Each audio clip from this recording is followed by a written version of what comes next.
Ladies and gentlemen, I am pleased to greet you in many of our cities today, quite literally live from one of the most, and I mean this sincerely, one of the most beautiful parts of the country. Let me make my point here. I drove along the highway.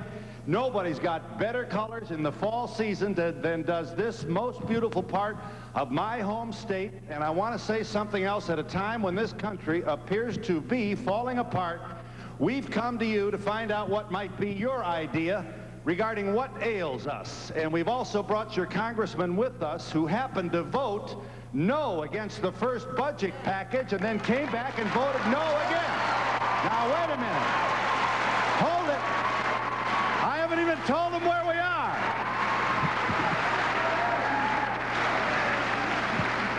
If this isn't Heartland, I don't know what is, and I certainly welcome and am pleased to extend an invitation to all of those who are watching around the country. On behalf of all of those here in the beautiful Stambaugh Auditorium, you got to see the Mahoning Valley, and I want you to know something else. If we don't make it here, we don't make it anywhere. This is Youngstown, Ohio.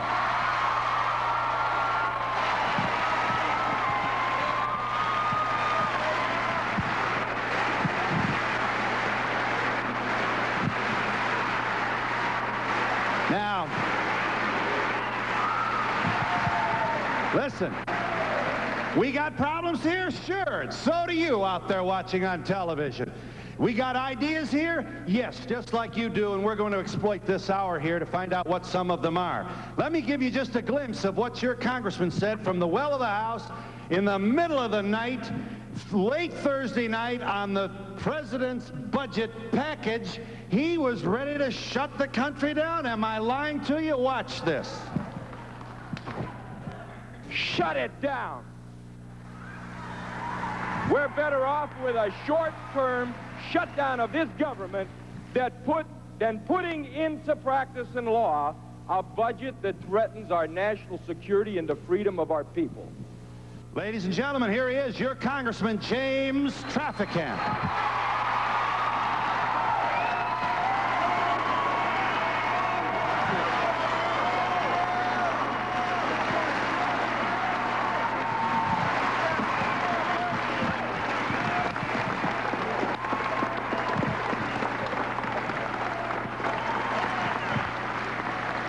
Okay. All right, we'll get you all wired up here, Congressman. Tell me why. You would shut the place down rather than what? Let me get you a mic here now. Testing one. Testing. You got me? I think we do, yeah. Give it a little more power on the mic. Thank you. You're in the homeland of America, the microcosm. We'll get you. A little more volume, please, on the Congressman. We'll give you another mic here, Congressman. You know, I'll take this thing off if you don't hurry up here. Go right ahead. You'd rather shut the country down than what? Phil, I don't want to shut the country down. No one wants to do that. But you can't keep having the government shotgun you at the last minute, putting pressure on, trying to get you to pass a budget that raises taxes on the American people, on the poorest people in this country, in the middle income that are being taxed to death. And I think at some place you have to draw the line. I said, let's shut the government down temporarily if we have to, but let's do one thing. Let's not put another law into practice that threatens the national security of this nation, and let's take a stand on behalf of the people. Well, now, you've got to raise taxes, Congressman. Even my president acknowledges that. You don't? Well, I think you raise taxes as a last resort. We spend $150 billion to protect NATO countries. Japan and Germany are doing quite well. I think it's time we send them a bill and cut half of that.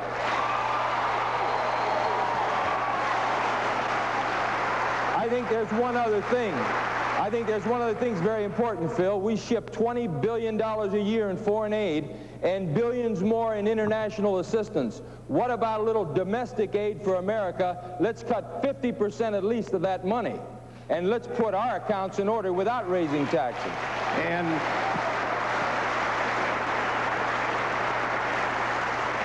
on the issue of Medicare and other, as you know, you just got here. And I'm pleased to work for a company that was able to provide an airplane for you. You've quite literally been up all night you voted against the Democratic package. You voted against the Republican package.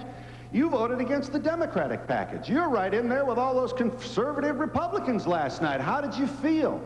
Phil, I believe that America is unique and great because we have a two-party system. When we start developing one party and all the politicians in Washington start looking alike, then the American people don't have a clear and distinct choice. Let me say this. I believe that the national policies that have been in place for the last 10 years has made the members of Congress nothing more than trustees in a bankruptcy proceeding. I say it's time to stop. I don't care if it's a Republican initiative or a Democrat initiative. If it's bad, you stand up and say it's bad, and you work to change it. Yeah. What was bad about what you voted for?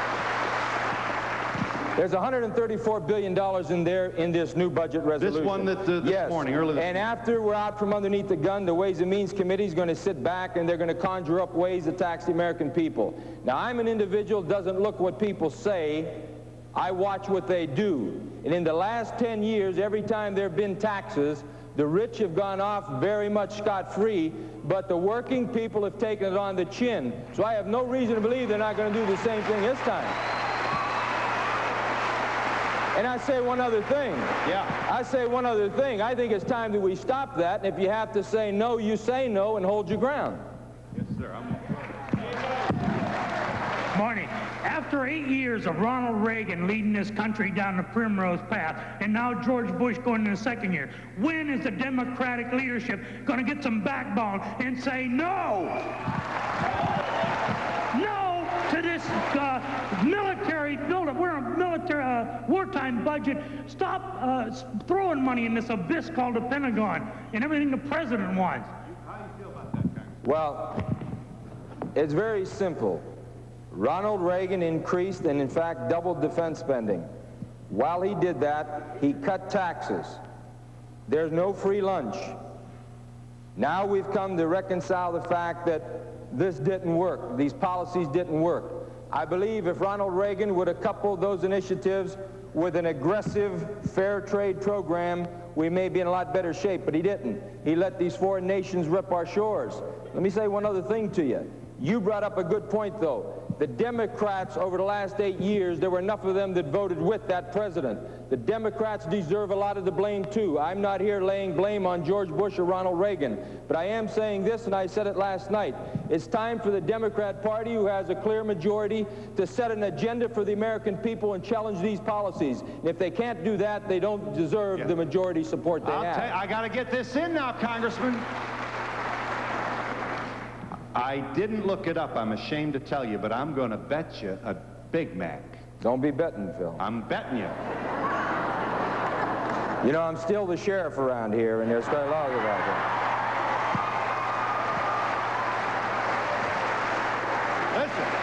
Listen. Now, wait a minute. If you're so smart, how come your district voted for Reagan both times, and I'll bet you they voted for Bush, too, in 1980? My district was the only district in the state of Ohio that held against the Republican policies of the last 10 years. When? In every single election, they had voted for the Democrat. But let me say this, and I think this is very important. I think that we've come to recognize that there's a difference between a Democrat and a Republican. Their policies are different. I voted for some Republicans in my life, and I'm sure that many constituents here have as well. But when it comes to national politics, you want to look at their program. What do their programs do? How do they promulgate those programs? And how do they develop them? And what are they intended to do? And our people very carefully analyze that, and I give them an awful lot of credit. One other thing, we lost 55,000 steel-working jobs that average $10 to $14 per hour. They come in here and replaced it with $3.50 to $5.50 an hour jobs with no benefits. And then Washington didn't even offer us rust-proof paint, and my people are fed up, I'm fed up, and we're not going to stand for it anymore. That's exactly what we're saying. Jim? That's what everybody in this audience is saying. And let me say one other thing. I'm nothing special. Any one of these people, any one of the people in our valley that were in my shoes would be doing and saying the same things, because what we're saying is right. It's time to forget about all these people all over the world and focus your attention on America, because America's in trouble.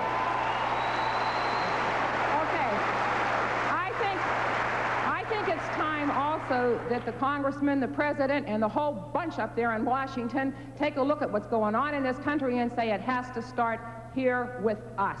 We have to take a cut.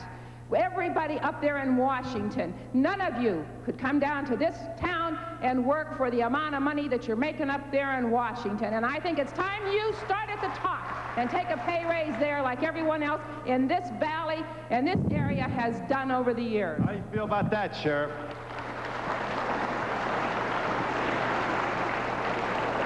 That's right, Phil. Don't forget I'm the sheriff now. I voted against the pay raise. I think with the deficits we have, Congress didn't need a pay raise. But let me say one other thing. The IRS takes most of my check anyway. But they're very wealthy people up there in Washington. But what has happened, these people come from all over the country. When they get inside that beltway, Phil, it seems like they sort of forget about the communities from which they came. I'll say one thing to you, and you could tell by all the polyester I killed and the way I dress that I haven't changed. And I think that's important, that we maintain that local flavor. Let me show you one more time. Here's another moment, Congressman Traficant in the well of the House early Friday morning. It's after midnight now, and this was during the debate that shocked the nation when the House membership voted against both sides of the aisle, voted against their own leaderships. Here is your congressman. Why is he voting no on the package? Because it's no good. And I'm prepared to take the flak on having our government shut down, but having us come back and send a budget to the president that is good for this nation.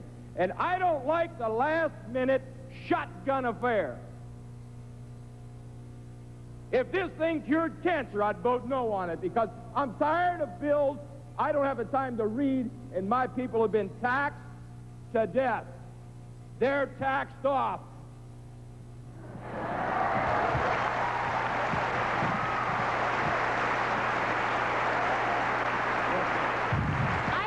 I have two questions. I'm a Vietnam veteran. I would like to know, do you think Saudi Arabia was a decoy away from our budget? And do you believe it's going to be another Vietnam? And also, what's happened over in Germany is nice.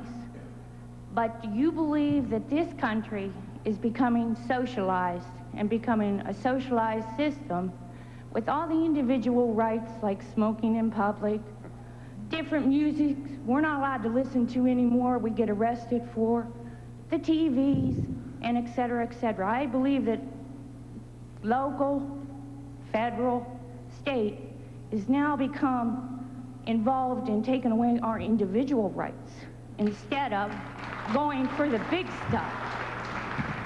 You bring about a question that is a very serious question. And from day one in America, we have debated the issues of individual rights versus the rights of society. The individual has the right, they say, to take a knife if they so choose and stab themselves in the back and take their life, but the society says we have the right to protect the individual from harm. So it's tough debates.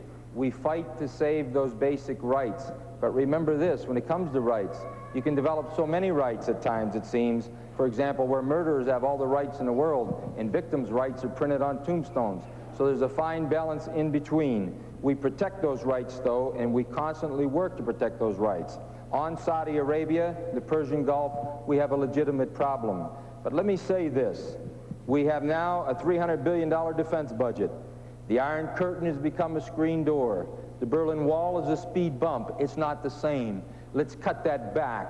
America's greatest threat is not a foreign missile, it's our economic system. And this is now where we have to focus our energies and secure our national security with that type of initiative. We're in Youngstown, Ohio with Congressman Traficant. We'll be back in a moment.